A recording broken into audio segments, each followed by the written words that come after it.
It's a difficult economic time now for a lot of people, isn't it, Margie? It is. But I think despite the fact that it's difficult, we always have a choice every day.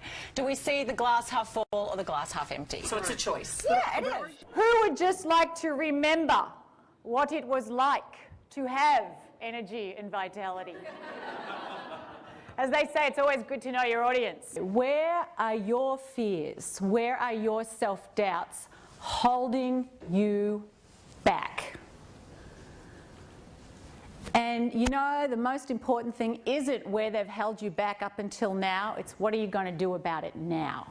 What would you do if you were being courageous? What conversations would you have? What requests would you make? Where would you put yourself out there? Where would you take on a more lofty aspirational goal? Where would you think bigger and act bolder? Mentally, any area of your life where you have physical clutter actually creates mental clutter.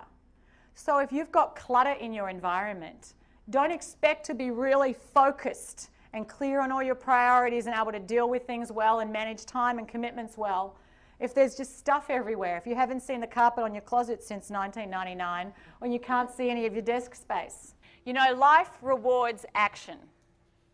People who achieve success beyond what most people achieve are people who do things others either don't see to do or just aren't willing to do. And so you didn't do that very thing that you really wanted to do. And that's what courage is about.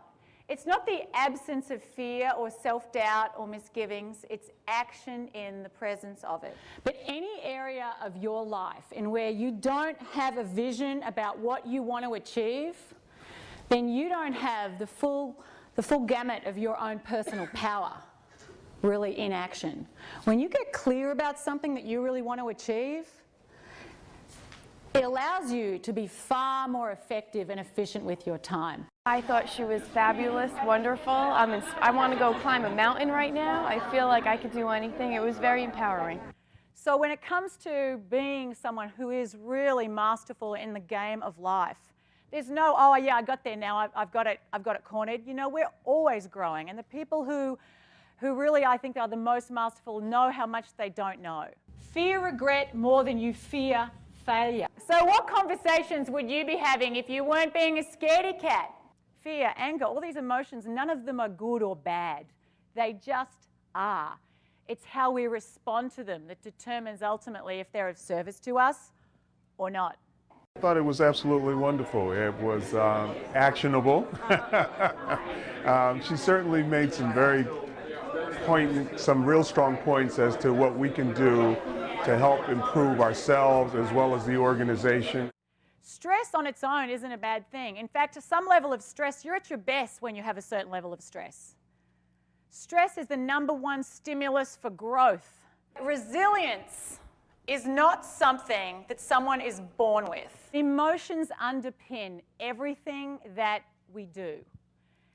And so all of the IQ in the world isn't going to help you get ahead and be more effective in what you do if you don't have a strong EQ.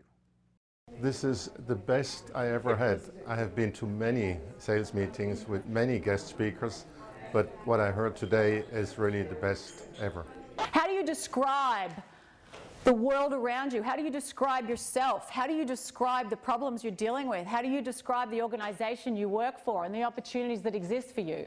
Because how you describe those things is going to either open up possibilities for action or it's going to close them down. Meditation, trying to still your mind, is really difficult because our minds are used to going like that. Mine is anyway.